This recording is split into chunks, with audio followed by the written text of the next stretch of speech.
ഇന്ന് തന്നെ ഡൗൺലോഡ് ചെയ്യൂ. കാണൂ നിങ്ങളുടെ ഫേവറേറ്റ് ഷോസ്.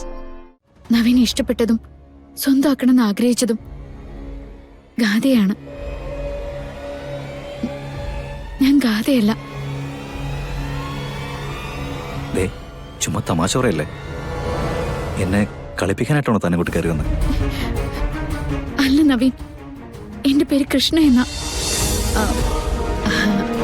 മമ്മി തിരക്കിലാണോ? പിന്നല്ലാതെ. എത്രയാ ജോലി ബാക്കി കിടക്കുന്നറിയോ? ഇന്ന് കുറച്ച് ഉറക്കം കളഞ്ഞിട്ടാണെങ്കിൽ എല്ലാം ചെയ്തു തീർക്കണം. എനിക്കേ ഒരു ഡൗട്ട് ചോദിക്കാനുണ്ടായിരുന്നു. എന്താ? ഈ ബ്രഹ്മചര്യം അനുഷ്ഠിക്കാന്ന് പറഞ്ഞ ശരിക്കും എന്താ? അല്ല, ഞാൻ ഗൂഗിളിൽ സെർച്ച് ചെയ്തിരുന്നു. അതനുസരിച്ച് ബ്രഹ്മചര്യം അനുഷ്ഠിക്കുമ്പോ സ്ത്രീകളെ കുറിച്ച് ഒരു തോട്ട് പോലും വരരുതെന്ന. അത് കറക്റ്റ് ആണോ? ഇപ്പൊ എന്താ ഈ ബ്രഹ്മചര്യത്തിന്റെ പ്രശ്നം? അല്ല മമ്മി, നാളെ മുതല് നവീനും ആ വ്രതം എടുക്കേണ്ടതല്ലേ? അപ്പോ പാവം നവീന് എന്തൊക്കെയാ ചെയ്യേണ്ടി വരാന്നറിയാൻ വേണ്ടി ഒന്ന് സെർച്ച് ചെയ്ത് നോക്കിയതാ. ബ്രഹ്മചര്യത്തിന്റെ കാര്യമൊക്കെ കൃഷ്ണയ്ക്ക് നന്നായിട്ട് അറിയാല്ലേ? അല്ല മമ്മി, ഒരു വെനലി പോലും തൊടാൻ പാടില്ലെന്നൊക്കെയാ ഡീറ്റെയിൽസ് നോക്കിയപ്പോ ഞാൻ കണ്ടത്. ആക്ച്വലി മോളുടെ പ്രശ്നം എന്താ? ഞാൻ ചുമ്മാ ചോദിച്ചെന്നേ ഉള്ളൂ. 41 ദിവസത്തെ വ്രതത്തിന് വേണ്ടിയിട്ടാണ് കൃഷ്ണ പോയിരിക്കുന്നതെങ്കിലും മോളുടെ മനസ്സിലെ സംശയങ്ങൾ മാറിയിട്ടില്ല. നവീനും കൃഷ്ണയും തമ്മിൽ അരുതാത്ത എന്തെങ്കിലും നടക്കുമെന്ന് നീ ഇപ്പോഴും പേടിക്കുന്നു. അതല്ലേ വാസ്തവം? മോളെ, പൂജകൾ നടക്കുന്നത് പാരമ്പര്യം കാത്തു സൂക്ഷിക്കുന്ന കളരിക്കൽ തറവാട്ടില. പൂജ ചെയ്യുന്നത് ഈ കാര്യങ്ങളിലൊക്കെ പരിപൂർണ വിശ്വാസമുള്ള കൃഷ്ണയാ. അതുകൊണ്ട് തന്നെ എനിക്ക് ഈ കാര്യത്തിൽ ഒരു സംശയവും ഇല്ല. മമ്മി, അത് പിന്നെ എന്താന്നറിയോ, എന്തെങ്കിലും ഒരു പ്രശ്നം വന്നാലും നവീനത് ദോഷാവുമല്ലോ.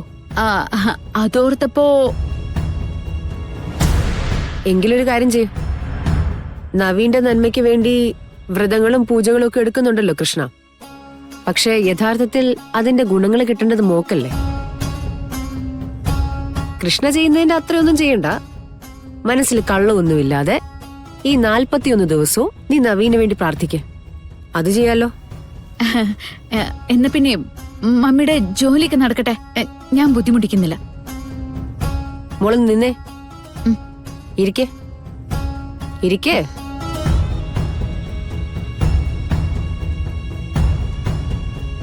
മോളെ, നമുക്ക് ചുറ്റിനുമുള്ള എല്ലാവരെയും നമുക്ക് സംശയിക്കാം, അതിന് കുഴപ്പമില്ല. പക്ഷേ ആരെങ്കിലുമൊക്കെ വിശ്വസിക്കാതെ നമുക്ക് ഈ ജീവിതം ജീവിച്ചു തീർക്കാൻ പറ്റില്ല മോളെ. മമ്മിയുടെ കമ്പനി സ്റ്റാഫിനെ വിശ്വസിക്കുന്നില്ലേ? വണ്ടി ഓടിക്കുന്ന ഡ്രൈവറെ വിശ്വസിക്കുന്നില്ലേ? നമ്മളുമായിട്ട് പുതുതായിട്ട് എഗ്രിമെന്റ് വെക്കുന്ന കമ്പനികളെ വിശ്വസിക്കുന്നില്ലേ? ഇതിനൊക്കെ എന്താ അടിസ്ഥാനം ചോദിച്ചാ ഒന്നുമില്ല. അത് മനുഷ്യരുടെ ഒരു ശീലമാ. നവീൻ തെറ്റൊന്നും ചെയ്യില്ല. ഈ 41 ദിവസം പെട്ടെന്നങ്ങ് കടന്നുപോട്ടെ. എന്നിട്ട് സംശയങ്ങളൊന്നുമില്ലാതെ നീ നവീനോടൊപ്പം കഴിയാൻ നോക്ക്.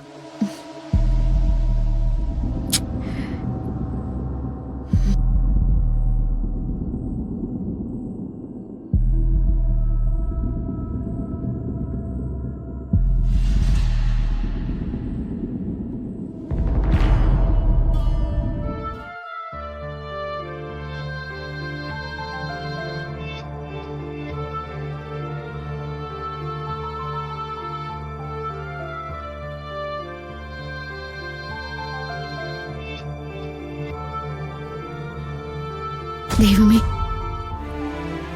ഏത് കരാറിന്റെ പേരിലാണെങ്കിലും നവീനോട് ഞാൻ ചെയ്യുന്നത് ചതിയാണ്.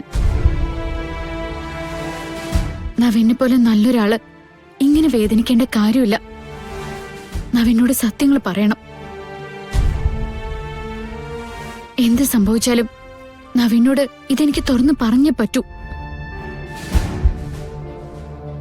ഇനി അതിന് മറ്റൊരു സമയം കാത്തു നിൽക്കാനില്ല.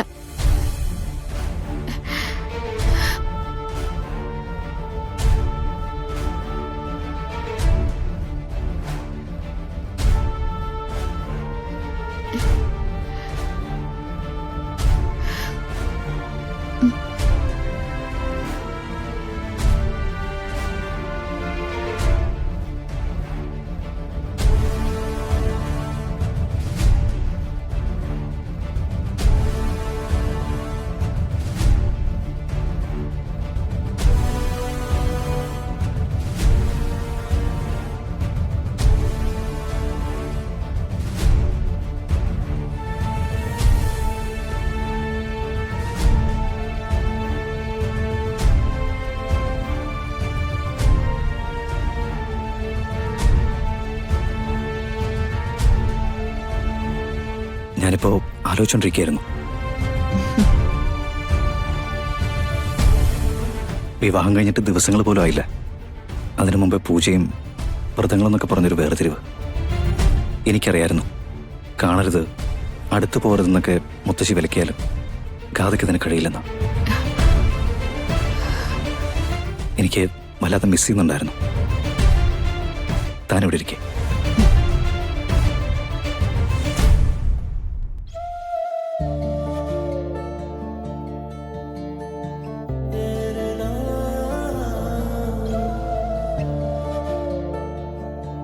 അടുത്തിരുന്ന് ഈ കണ്ണുകളിലേക്ക് എന്നെ നോക്കിയിരിക്കാൻ എന്ത് രസമാണെന്നറിയോ?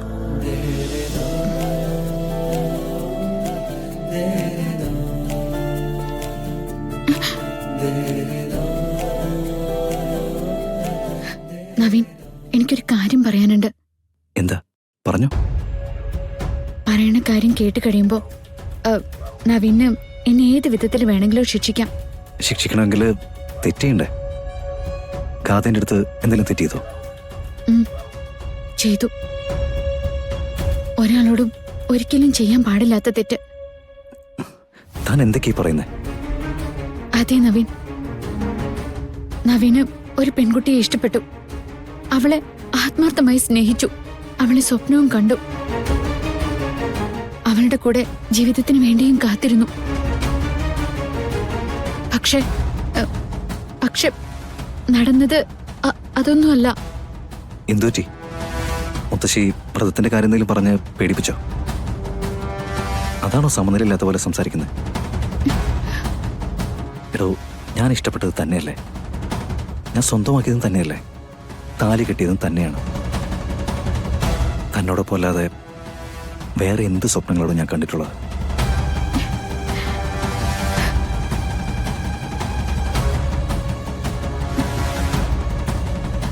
നവീനെ ഇഷ്ടപ്പെട്ടതും സ്വന്തമാക്കണമെന്ന് ആഗ്രഹിച്ചതും ഗാഥയാണ്. ഞാൻ ഗാഥയല്ല.